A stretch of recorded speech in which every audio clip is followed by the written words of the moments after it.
My descendants are not rishis. Unfortunately, pardon? Yeah, my ancestors are not rishis. My ancestors are Homo sapiens, as science says, and my parents are Sudras. They were not even born of any god or a part of any god. They were born outside. And here, I am here, and many people from my state are here because of the social justice movement and the human rights which we fought for till today. And we would continue doing that. And I think it is very important part of human rights to preserve the scientific temper of the people of this country. Without that, we cannot have human rights, and I think you have to make sure and protect that scientific temper is there in this house and nobody violates that. Thank you, sir. Yes, it is in our constitution, but constitution doesn't matter anymore, I think. Unfortunately. Sir, it was said that whatever the bill is today, it has been brought according to the recommendations of the Paris principles. But here I'd just like to quote this SCA here. It says that it encourages the NHRCI to advocate for a formalization and application of a process that includes requirements to publicize vacancies broadly, maximize the number of potential candidates from a wide range of societal groups and educational qualifications, promote broad consultation or participation in the application, screening, selection, and appointment process, access applicants on the basis of predetermined, objective, and publicly available criteria, select members to serve in their individual capacity rather than on behalf of any organization they represent. I don't think this bill has taken into consideration the recommendations of the SCA. So in the first place itself, it violates that. So the next thing is the bill actually tries to include membership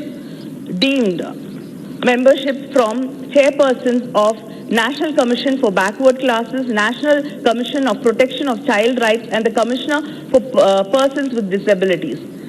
We cannot forget the fact that these people who've been appointed as chairpersons are close to the political parties in power, this government or any government. They are close political appointees. So how can this body, the NHRC, work independently when the members which are being included are also political employees here? And it is also said in many studies we have come to see that most of these members, the chairpersons of these committees, do not attend the meetings.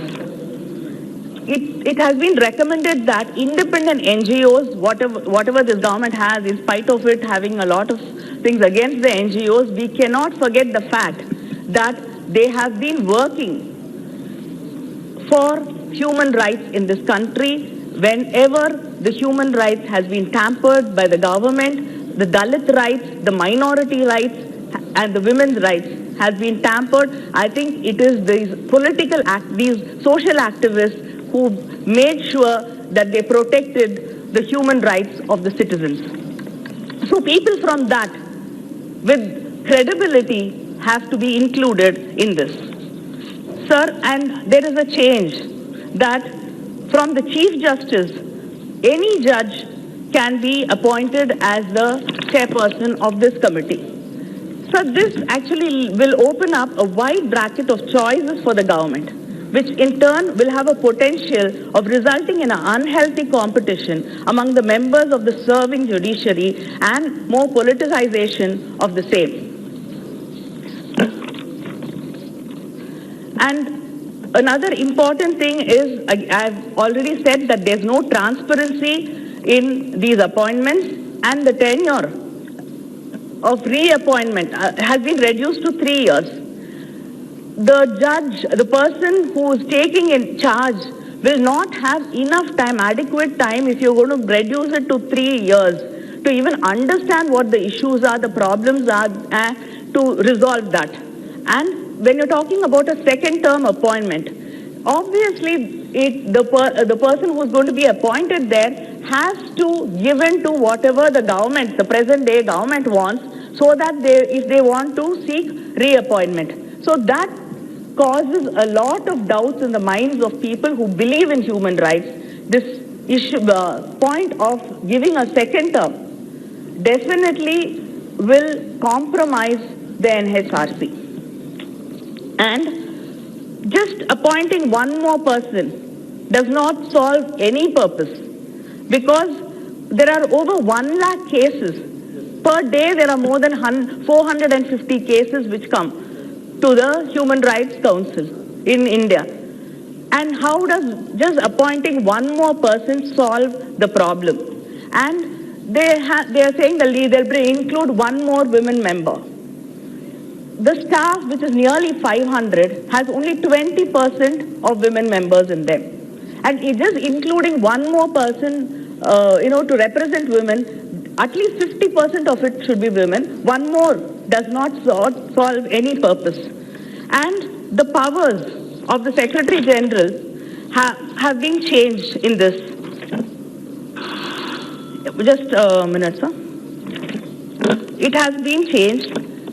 Earlier, it was the Commission which had the powers, but now the entire powers has been shifted to the chairperson, and it rests solely with the chairperson, and this is definitely not democratic. Sir, we were talking about human rights in India, so how much of human rights how far it has come and how important it has become. But sadly, the world looks at us in a very, very different way today. India is ranked as the 28th worst offender of human rights in the world.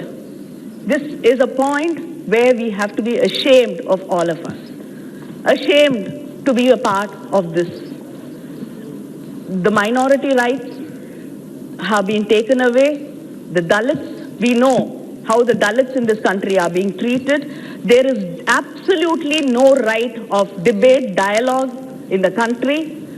Writers, thinkers, activists have been arrested, killed for voicing their opinion. Is this what we talk about human rights? Yes? Sir, and the NHRC does not even have jurisdiction over the armed forces.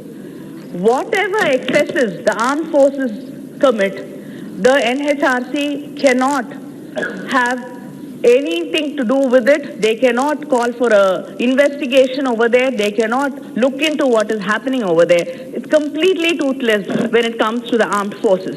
And the cases of custodial deaths have doubled.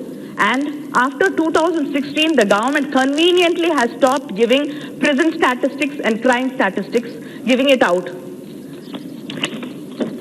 So this is the way the government solves the issues and questions. It stops giving out information. That is the way they solve issues in this country.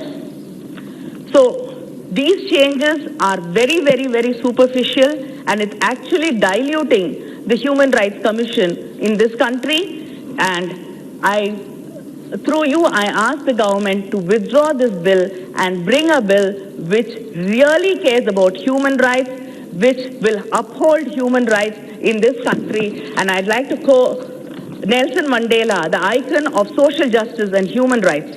To deny people their human rights is to challenge their very humanity. We are all only humans, sir, so we want the human rights to be protected.